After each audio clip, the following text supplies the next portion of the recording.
Sir, di mo ako kinain. Huwag lang siyang magdadagdagan, lalo na pag nagkakaroon niya ako, tapos baka mamaya sa akin siya mag-positive. Ganun niya ako, akala niya nasa grupo ko sa kinakuha niya. Bakit? Hindi yan. Hindi yan. Sana. Feeling ko, hindi na siya magiging ganun kasi may mga laro dito na worth it talaga. Matalo man siya, maganda pa rin yung laro. So, ako. Pero kung sa akin, ako pro ako sa first level, lalo na kasi sinusubukan ko lagi mag-cross kung namin ang cross lang. Ganun niya ako, tangina.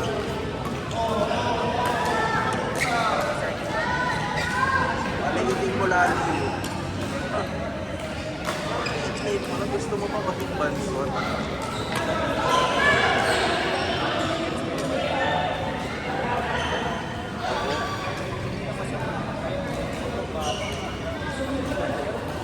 Oo. At saka, grabe yung jump out smash niya. Kaya niya mag-jump out smash. Doon ako nakakasya.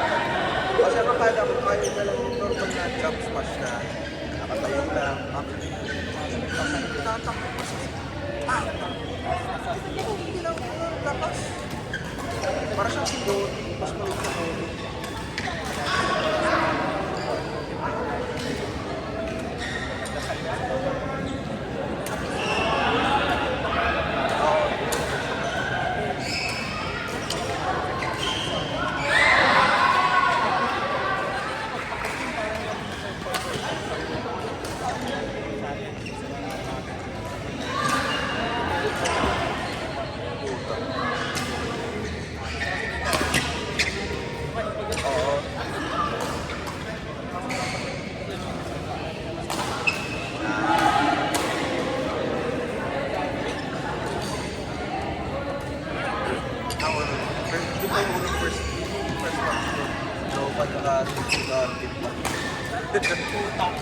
Trial by fire ka agad.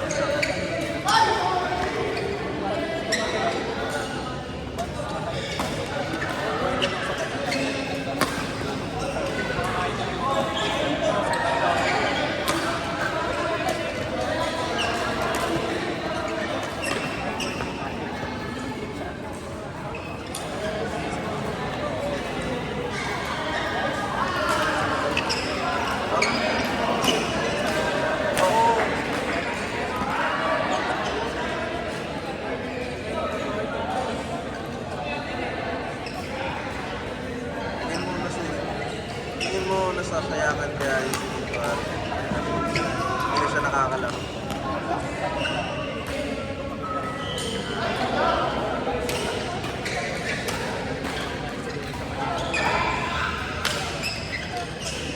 Buti nga medyo kwanta na live na yung galing. Tamang trash talk ka lang. Oo eh. Pero hindi yung sakit ng trash talk. Yung tatawa ka pa rin.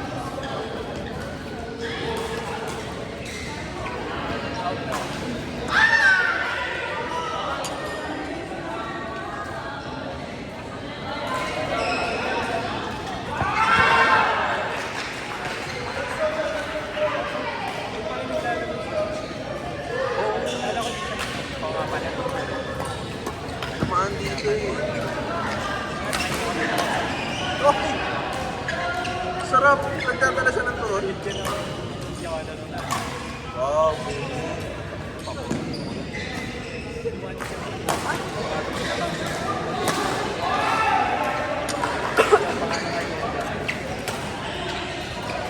Isa pa yan. Ang lakas na yan.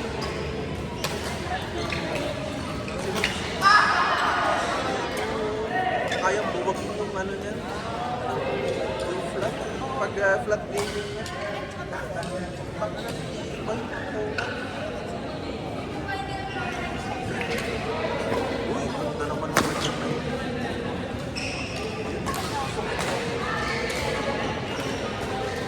Tsaka, kaya ano, yun yung gusto ko.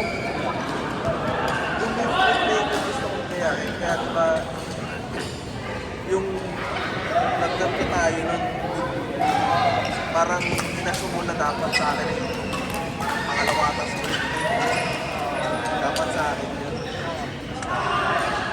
Kasi nga nakita ko dapat na gano'n talaga pala.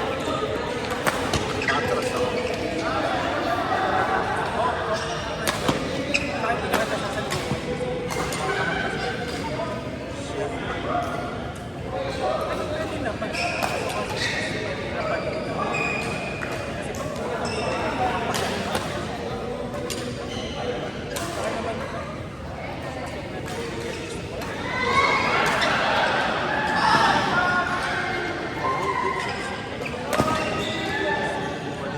Gusto makabawi. Gusto na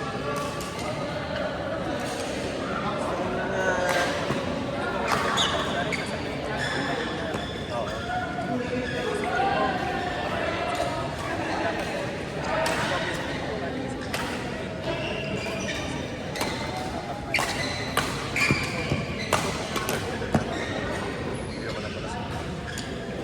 Kaya actually sa akin, pag napuna naman ng mga naman, ang problema ko, ito na po ito. Minsan kasi magiging problema ko, hindi ko maintindihan kung ano yung sinasabi ko.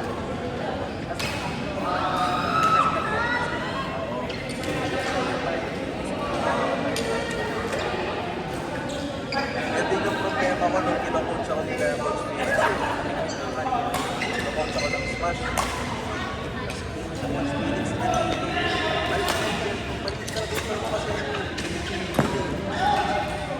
tumitigil daw parang hindi one motion. So, yun pala,